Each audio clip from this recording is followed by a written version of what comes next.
Pak Marius, pemerintah Provinsi NTT sudah sejak akhir Mei ini menyatakan dan menghimbau masyarakat untuk bersiap jika nanti bulan Juni akan dibuka kembali persekolahan begitu ya? Ya, Ini implementasi dari kita harus berdamai dengan corona begitu? betul. Dan di sini bukan hanya sekolah ya, tetapi semua sektor rencananya akan mulai dibuka bulan Juni. Tanggalnya belum dipastikan. Dan sebentar siang jam 11 akan diadakan rapat virtual antara gubernur dan para bupati Jawa Timur dan wali kota Kupang untuk membicarakan hal ini secara bersama. Ya tentu kalau nanti semuanya diaktifkan, kita perlu menyiapkan diri dari jauh ya, mengantisipasi tentu penyebaran virus corona.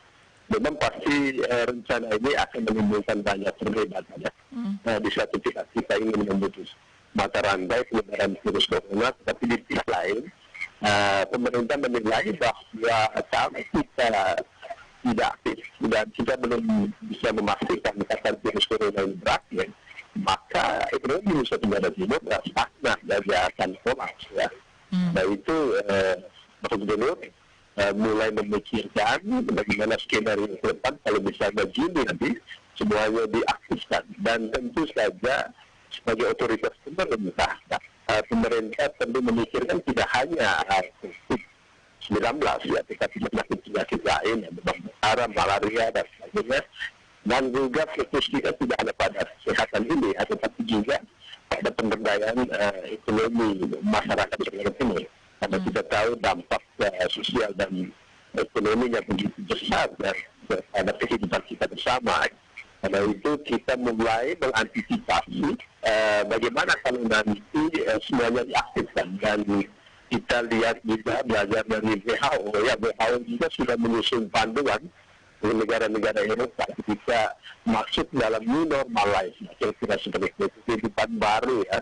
Dan tentu memang kita harus sudah mulai mengubah hidup kita ya. Kalau sebelumnya dalam berabad-abad ya, kita katakan puluhan tahun kita di Indonesia termasuk Nusa Tenggara Timur tidak terbiasa dengan memakai masker ya, tidak terbiasa dengan mencuci tangan setiap saat dengan sabun, lalu kemudian menghindari kerumunan, perkumpulan, menjaga jarak sosial, menjaga jarak fisik.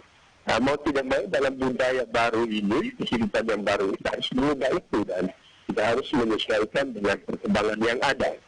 Dan kita tidak bisa menolak kenyataan bahwa memang saat ini eskalasi penyebaran virus Corona-19 di seluruh dunia begitu ekstensif, termasuk tentu di Indonesia dan sekarang di Nusa Tenggara Timur. Namun demikian, mereka menilai bahwa kalau kita tinggal diam terus-terus ya, maka ekonomi kita, kehidupan sosial ekonomi kita akan ambil ya. Bagaimanapun kita harus berusaha mendesain kembali pola hidup kita. Di samping itu tentu secara ketat mengikuti protokol-protokol kesehatan yang ada. Iya. Jadi di tengah kabar bahwa kasus positif ini semakin meningkat, pemerintah juga tetap mensosialisasikan agar masyarakat harus beradaptasi dengan kebiasaan-kebiasaan baru ini begitu ya. Apa pertimbangan mendasar pemerintah Provinsi NTT selain ekonomi tadi yang disampaikan Pak Marius? Ya, kita lihat secara internasional pertumbuhan ekonomi dunia ini kan turun sekali ya, bahkan menurut IMF dunia itu bisa minus ya. Dan juga pertumbuhan ekonomi nasional kita tahu turun jauh ya, menjadi dari 5,6 menjadi 2, ya.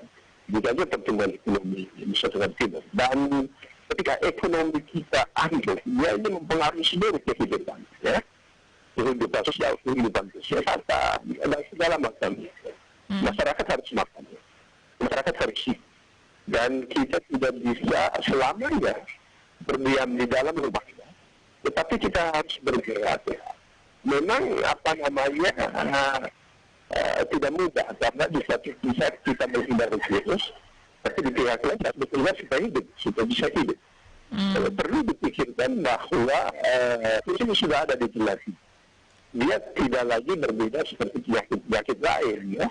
dia sudah ada dengan kita. Nah, sekarang yang kita lakukan adalah bagaimana manusia bisa antisipasi supaya tidak tertular virus ini. Demikian. Tetapi tidak berarti kita selamanya harus berdiam di dalam rumah dan sebagainya. Dan mereka menilai bahwa Nusa Tenggara Timur harus segera dibangun dengan kehidupan normal baru ya, seperti sekarang kita sudah disebut new normal ya. Dan juga seperti yang dia dikatakan Bapak Presiden, mau tidak mau kita harus berdamai dengan virus ini, bukan menyerah pada virus, tetapi kita berdamai dalam tanda petik ya. Di satu pihak kita menghindari dia, tetapi di pihak lain kita harus hidup supaya bisa survive, supaya kita bisa tahan hidup. Dan itu kita harus mulai bekerja. Tentu nanti pada sebentar siang dan sebelah itu akan diputuskan antara gubernur dan para bupati seperti apa misalnya nanti kalau seluruh sektor kehidupan di Nusa Tenggara Timur dimulai pada bulan ini. Tentu termasuk sektor pendidikan, dan kita harapkan kepala sekolah di Nusa Tenggara Timur sudah mulai mengantisipasi, misalnya dengan sistem shift ya, tidak semua anak didik masuk, tetapi diatur mungkin setengahnya masuk dengan jarak fisik dalam ruangan kelas yang harus diatur dengan baik, lalu memakai masker dan sebagainya, protokol kesehatan diterapkan. Tentu tidak hanya nanti di sekolah, tetapi seluruh pendidikan lainnya. Ya, Pak Marius, kenapa baru sekarang pemerintah Provinsi NTT mulai mensosialisasikan, sedangkan ini tinggal 4 hari lagi, sudah 1 Juni. Apakah pemerintah merasa masyarakat bisa cepat beradaptasi dengan new normal ini, Pak Marius? Iya, kita tahu penyebaran virus ini kan dari luar ya, interstruktur ya.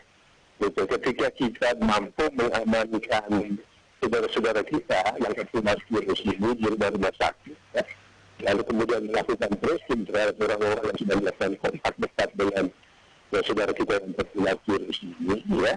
Ternyata juga saudara-saudara kita yang terkena virus ini dalam keadaan stabil, ya. Dan dari 85 ya, saudara-saudara kita yang terkena virus ini bisa terkena virus, dan 7-nya sembuh dan 1 meninggal. Nah, sekarang kan ada 77 ya, dan 77 ini sedang dirawat di rumah sakit maupun di secara mandiri atau secara terpusat yang selalu diperhatikan, selalu diterapkan oleh para medis. Dan berdasarkan penilaian para dokter bahwa ketika saudara-saudara kita yang terkena virus ini ditreatment secara bagus di rumah sakit, dan sampai sekarang semuanya dalam keadaan stabil ya, perlu dipikirkan bahwa sektor lain ini harus bergerak ya, karena ternyata juga kita mampu mengendalikan virus corona ini ya, dan juga kita lihat secara internasional virus corona ini mulai bisa dikendalikan oleh berbagai negara dengan catatan, dan lagi saya katakan dengan catatan protokol kesehatan itu betul-betul dipatuhi oleh seluruh masyarakat. Kuncinya itu kepada masyarakat, disiplin masyarakat untuk mengikuti protokol kesehatan ya. Kita memakai masker, kita sudah bisa melindungi diri dari virus dari orang lain. Artinya kita bisa menularkan virus kepada orang lain. Itu salah satu yang tersamping protokol kesehatan yang lain. Dan kita melihat kita epidemiologi virus corona ini tidak akan terhentinya itu ketika manusia tidak saling kontak dalam kerumunan besar.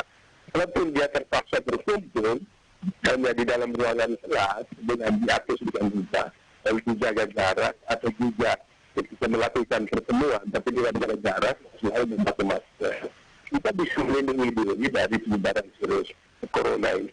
Dan sekarang kunci utamanya ada pada masyarakat kita ya, bagaimana kita secara disiplin mengikuti protokol kesehatan dan cara hidup baru.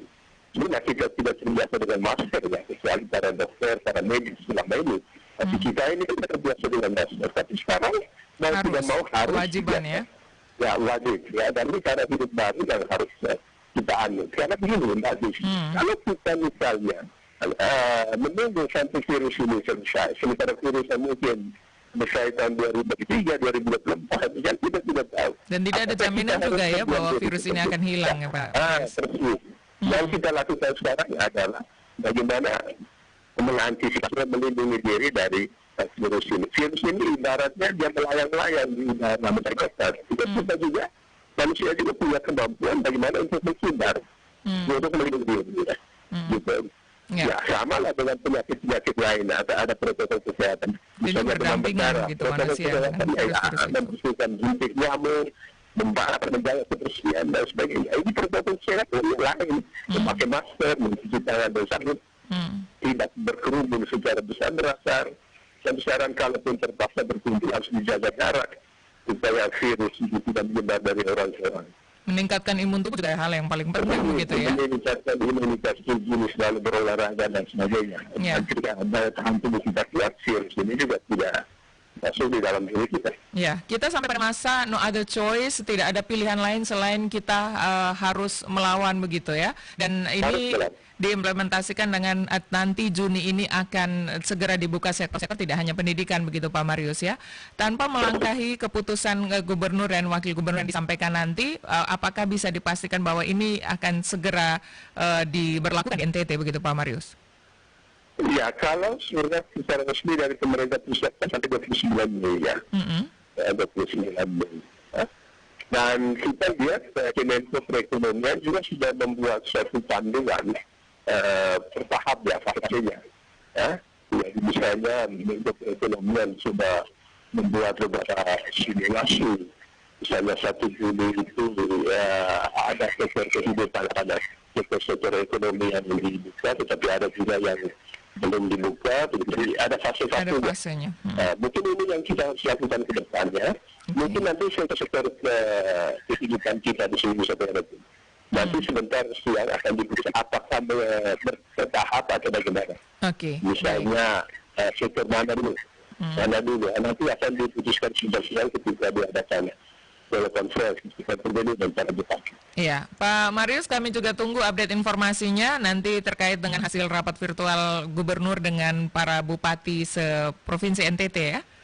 Ya persis, tentu nanti kami akan merilis secara resmi kepada berbagai media hasil rapat kami sebelah. Oke, baik. Pak Marius, terima kasih informasinya bersama RRI ND pagi ini. Selamat bertugas kembali Pak Marius. Selamat bertugas, salam sehat.